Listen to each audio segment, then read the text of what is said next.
We gotta be on the next thing. Yeah, Quando Rondo. Hey, it is what it is. Okay. I'm reading what y'all said. I'm reading what y'all said. Does Drake need a bigger single before he drops the album? Got a number two song. You know what I mean? Like, is Drake at the point that he just needs a fucking number one for him to drop it all? I don't think so. I do think he needs a smash hit. I personally don't think Laugh Not Cry Later is a smash hit, but everybody be telling me otherwise. No, this shit's hot. This shit is so fire. I'm like, like I think he almost wants or he needs um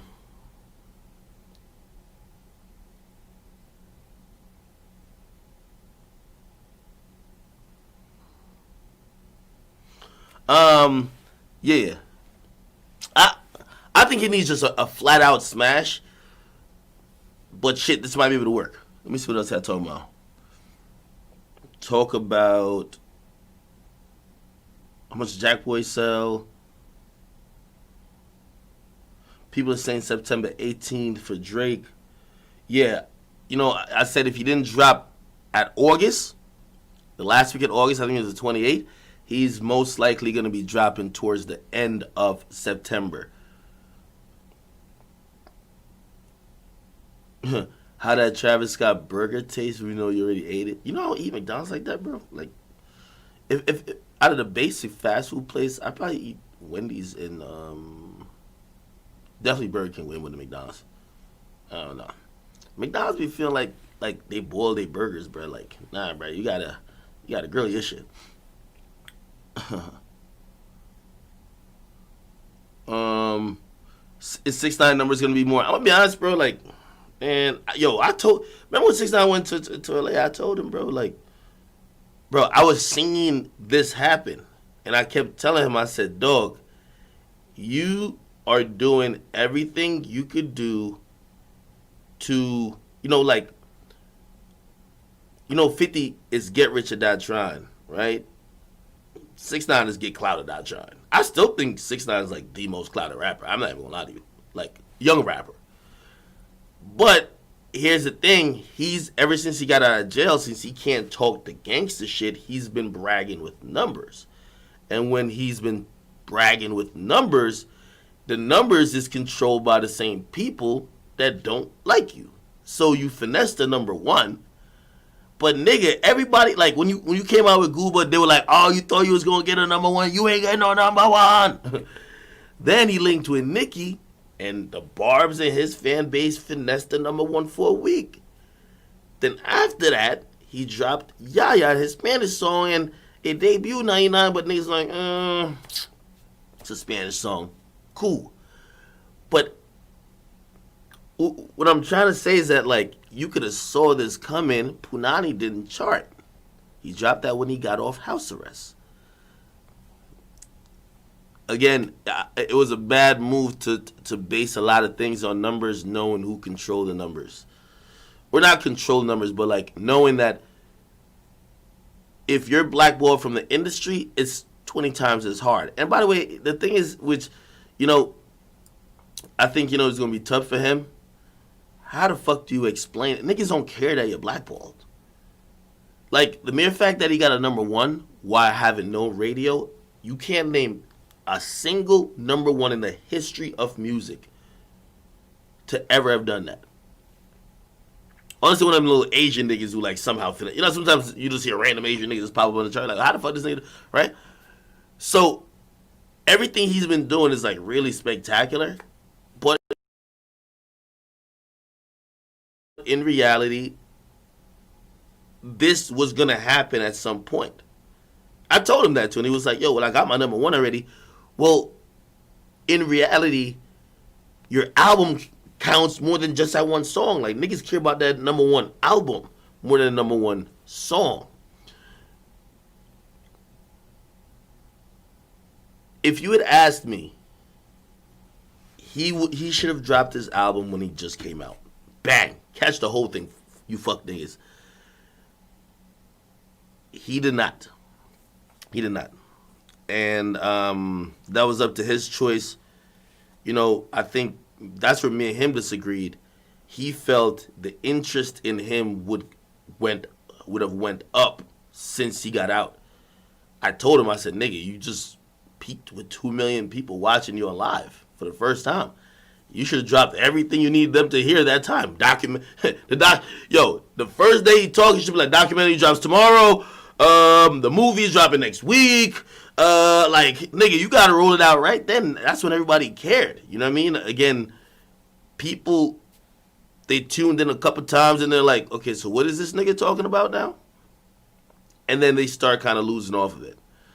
I don't blame what you're seeing with his sales in terms of how clouded he is. Yes, I do believe the clout has decreased a bit, of course. Nigga, we know what you're going to say, blah, blah, blah. I blame it on the fact that, and I told him, I said, bro, you got to go holler at your label. That's one of the main reasons why he went to L.A., even though he did a lot of fuck shit. That's why he wanted me to come. He was like, yo, you don't got to manage like that. So he's like, yo, what you're saying is true. It makes a lot of sense. I'm trying to communicate with my label saying that to make sure this stuff is happening. Because I told him, I said, yo, why is Punani not even close to being charting? The label has a different motto. Why spend all the money? Let's just cash out at this point. So I don't know how that really manifests and kind of projects for the rest of his career. But I do believe you have to think about this. And again, by the way, and I'm very cool with everybody's label too. But I told him, you're on an island. Playlist will not add him. It's 4 different things going on. It's like a huge, it's a bunch of shit going on. When he drops music, it's not on Universal Music. That's the thing with, you see, fans don't, y'all won't understand. Ever since that Rico case, basically, Capitol dropped him. We don't want this, nigga, the feds ran up and got you. Which I think that's kind of why he talks certain ways about other rappers.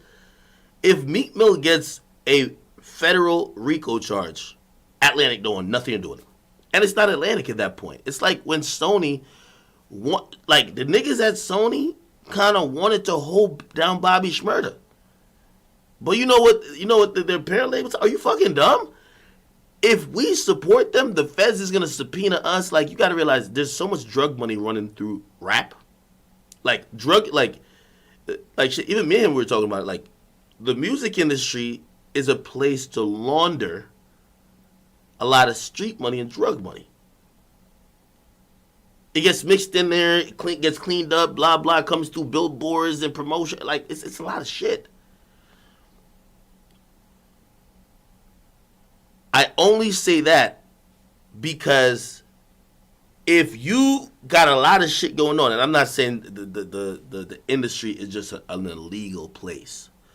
I'm just saying it's a lot going on that you don't want niggas poking their nose in your shit for some fucking rapper who you signed because he did some dumb shit.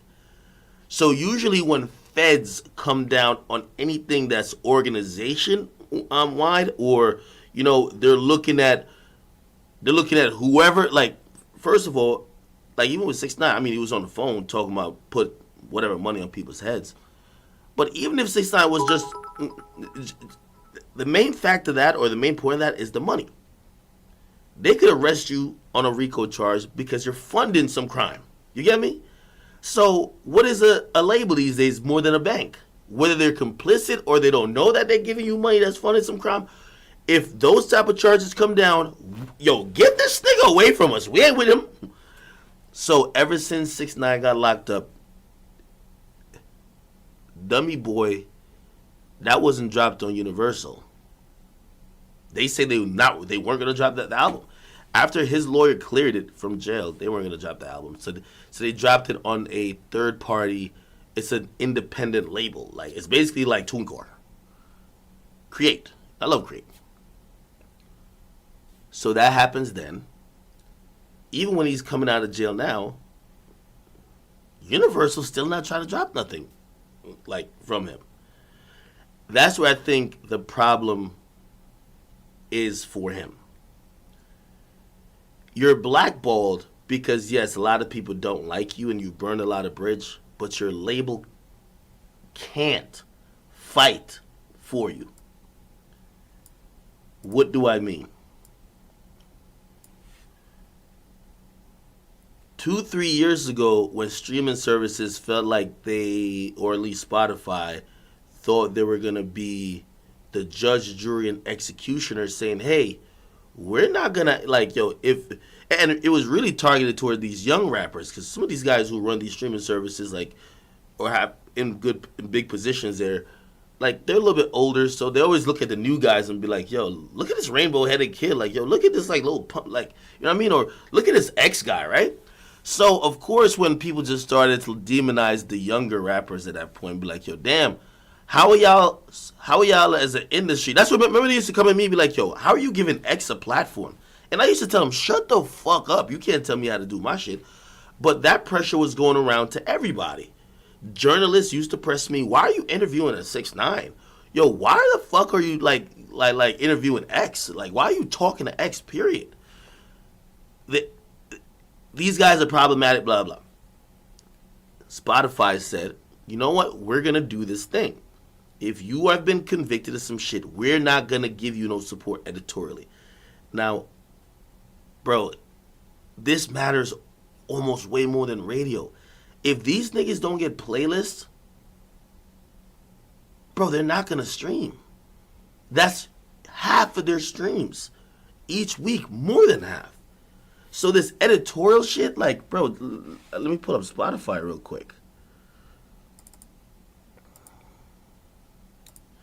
Now, this explanation is kind of long and boring, pause. But, yo, Real Polo, thank you for the $2, bro. Look, just look at these playlists right here. Rap Caviar, right? Look at this. Bro, there's 13.3 million people who follow this playlist. Look at this. Just look at the songs they have on it. This Lemonade song is number 1. Bro, I'm showing you the power of this playlist. 100% this song is on the Billboard charts.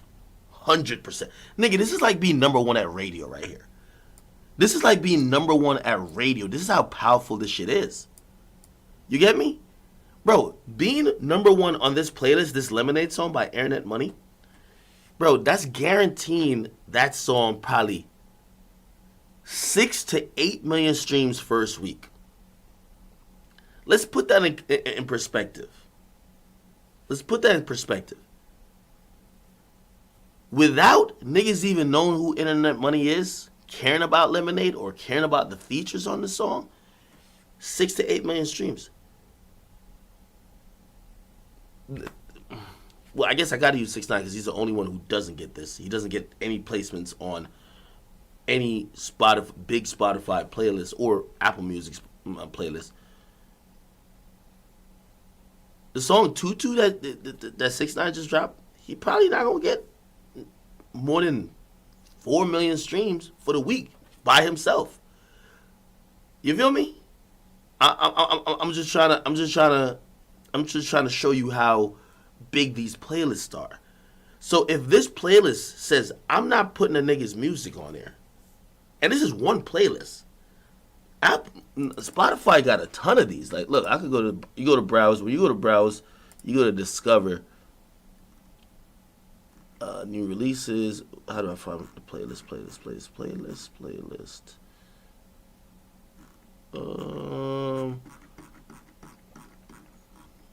Is it discover new releases?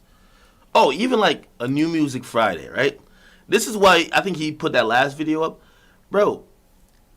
Every week on Fridays, if your song drops, it gets added to this playlist. Now, I'm just showing you the amount. 3.6 million followers. Now, I could tell you how much this is because I have a playlist, and nigga, my playlist don't even got 100,000. This got 3.6 million. And by the way, this is great. Now I can see the plays. Yeah, look at the plays they got. Look, perfect. Today's top hits, 26 million. Rap Caviar. Look who's on top of these playlists. That's what I'm telling you. Like, this is an industry shit, right? Bro, this song Mood, like, no disrespect to 24K Golden, but it's like an industry plan, bro. They have picked this song to be the shit that's climbing up the charts. They've picked it, bro. They've just selected the shit. Like, they're literally selected the shit. It's called Mood. Let me see if it's on the charts. Let's look, chat. Just look. What I'm saying is that this is dope for me to explain.